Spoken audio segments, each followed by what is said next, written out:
Vetëm kjo si instrument apo si një lloj trysnie drejt Beogradit që do të mund t'ja ndryshonte kursin e saj dhe Serbia fillonte të sillej si një shtet normal ndaj fqinjit të vetë në këtë rast ndaj Kosovës dhe të stabilizonin e të avanconin marrëdhëniet e tyre si dy shtete fqinje. Ndërkaq, zotja Zeri Vučić deklaroi se Serbia nuk u kthye duke paraqititur situatën si një betejë rezistence kombëtare. A e forcon kjo retorik pozicionin ndërkombëtar të Serbisë apo e mban tashmë vendin në një konflikt të ngrirë që ndoshta pengon këtu dhe integrimin evropian? Kjo mban patjetër konfliktin e ngrirë, po ashtu mban edhe të penguar proceset e antarësimit të Serbisë drejt bllokut evropian. Megjithatë, janë edhe këto deklarata, duhet parë edhe në prizmin e një diskursi të brendshëm politik që tashmë i duhet Vučićit, i cili ka filluar çdo ditë më shumë t'i përmend zgjedhjet e parakohshme në Serbi, po pa caktuar ndonjë datë se kur do të mund të mbahen ato. Pra janë edhe deklarata për konsum të brendshëm politik, për të luajtur në një farë formë edhe me ndjenjat nacionaliste, ku Vučić llogarit se do të ketë vota për partinë e tij, edhe pse në disa raste ai deklaron se më nuk do të kandidoj në zgjedhjet e ardhshme në Serbi. Megjithatë, nuk është shumë për t'y besuar, pasi që ne po shohim se rajoni i Ballkanit tashmë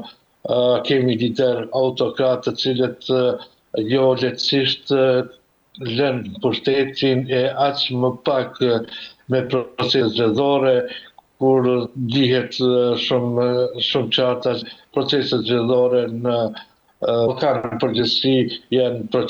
procese që manipulohen shumë lehtë dhe ata që janë në pushtet kanë edhe një favor. Pra nuk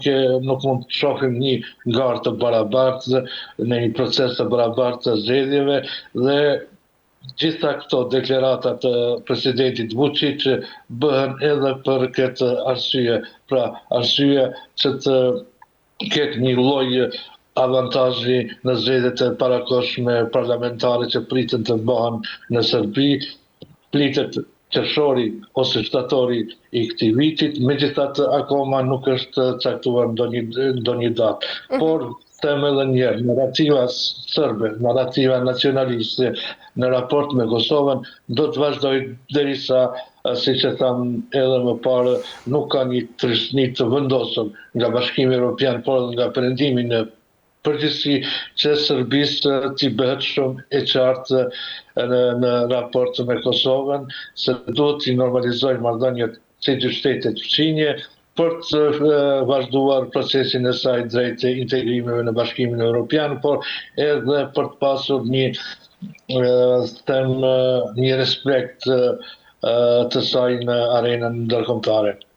E qartë. Zotja Zeri, ndërkaq do të rikthehesha pak tek Tribunali i Hagës. Prej vitesh procesi në dhomat e specializuara ka ngritur pikpyetje mbi balancën e drejtësisë ndërkombëtare dhe shumë në Kosovë këtë e shohin si një gjykatë që trajton vetëm njërin palë të konfliktit. Pse drejtësia ndërkombëtare duket e përqendruar tashmë vetëm tek ish-pjesëtarët e UÇK-s, ndërsa krimet e kryera nga forcat serbe trajtohen në procese të tjera ose ndoshta edhe me intensitet më të ulët? Them drejtën, unë jam i prirë për të respektuar institucionet e drejtësisë dhe qoftë kjo edhe gjykata speciale e Kosovës në Hagë. Do të rikujtoj juve dhe gjithë teleshikuesve tuaj se ishte kuvendi i Kosovës që themeloi një gjykatë të tillë, pra gjykatën speciale apo siç njihet edhe dhomat e specializuara të Kosovës në Hagë, dhe kjo është bërë për shkak se Kosova ishte në një farë forme e pamur se në objektivin që nuk ka një sistem të drejtësisë, një sistem që bazohet mbi vlerat ligjin dhe drejtësinë dhe për ata ndodhi edhe gjykata speciale në Hagë. Sa i përket zhvillimeve të fundit, unë shoh se dënimi që prokuria kërkoi prej 45 viteve për secilin nga të akuzuarit në gjykatën speciale të Kosovës në Hagë, unë shoh vetëm një përpjekje të prokurisë për të bërë presion ndaj gjykatës, ndaj gjykatësve, që ata të marrin një vendim dënues për ish 4 shën udhëheqëse apo liderëve të ushtrisë çlirimtare të Kosovës. Me sa kam mund ta përcjell, unë kam parë që prokuria ka dështuar që ti argumentoj kërkesat e saja, që ti argumentoj pretendimet për krime të llahtarshme, gjoja të llahtarshme që kanë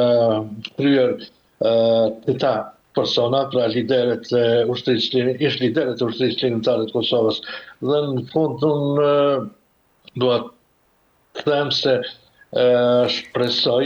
në bazë të asaj që është zhvilluar deri më tani në këtë gjykatë që të 4 liderët do të shpallen të pafajshëm. Pasi që, po e them edhe një herë, nga ajo që është prezantuar në publik, pasi jo rrallëherë ka pas edhe seanca të mbyllura ku ne si publik apo si përcjellës të këtyre ngjarjeve nuk kemi mundur të informohemi se çfarë po zhvillohet në raport me atë çfarë kanë dëshmuar dëshmitarët e mbrojtur,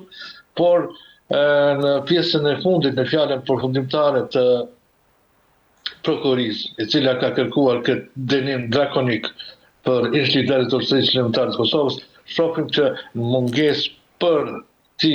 argumentuar e faktuar pretendimet e prokurisë, ajo ka kërkuar një dënim aq lartë sa që nuk parashihet as me ligjet aplikueshme, qoftë të ato të ish Jugosllavisë, her pas here kjo gjykatë është dhënë, por edhe me ligjet tani të aplikueshme në Kosovë nuk parashihen dënime prej 45 viteve. Dënimi më i lartë mund të jetë 15 deri në 20 vjet, por jo edhe në 45 vjet. Pra e shoh vetëm si një lloj presioni ndaj gjykatës, ndaj gjykatësve, që përfundimi apo epilogu i këtij procesi të jetë në favor të prokurisë. E qartë, mirë, zoti Azeri, për ta mbyllur, ndërkaq pyetja e fundit, vendimi i ardhshëm nuk do të jetë vetëm juridik, por sigurisht edhe politik në ndikim. Mendoni se Haga është e vetëdijshme për peshën historike dhe shoqërore të këtij vendimi që do të mund të japë dhe përbesojet që mund të ketë në stabilitetin e brendshëm të Kosovës? Natyrisht Haga e ka këtë është e vëmendshme për gjithë se cili do të jetë epilogu dhe i këtij procesi dhe sa do të ndikojë ai në raport, qoftë me stabilitetin e brendshëm në Kosovë, por qoftë edhe me imazhin e Kosovës në arenën ndërkombëtare. Megjithatë, unë pres që ky proces të përfundojë në favor të 4 liderëve të ushtrisë çlirimtare të Kosovës dhe Kosova të mos dalë dëmtuar nga ky proces, qoftë në aspektin e brendshëm, qoftë edhe për imazhin e saj ndërkombëtar dhe për proceset eurointegruese të saj, siç është antarësimi në Bashkimin Evropian, por edhe në NATO dhe Organizatën e Kombeve të Bashkuara, që një dënim që do të mund të vinte për këtë 4, atëherë do të vështirësonte patjetër proceset eurointegruese të Kosovës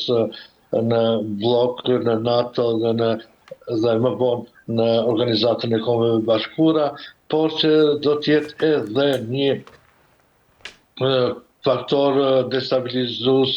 edhe në aspektin e brendshëm, pasi që askush nuk do të mund të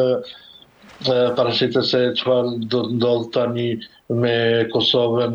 qoftë po e përsëris edhe një herë në arenën ndërkombëtare, qoftë edhe në aspektin e brendshëm të saj, ku do të kishte mjaft vështirësi në funksionimin e saj. E qartë, mirë, zoti Azeri, kemi arritur në fund.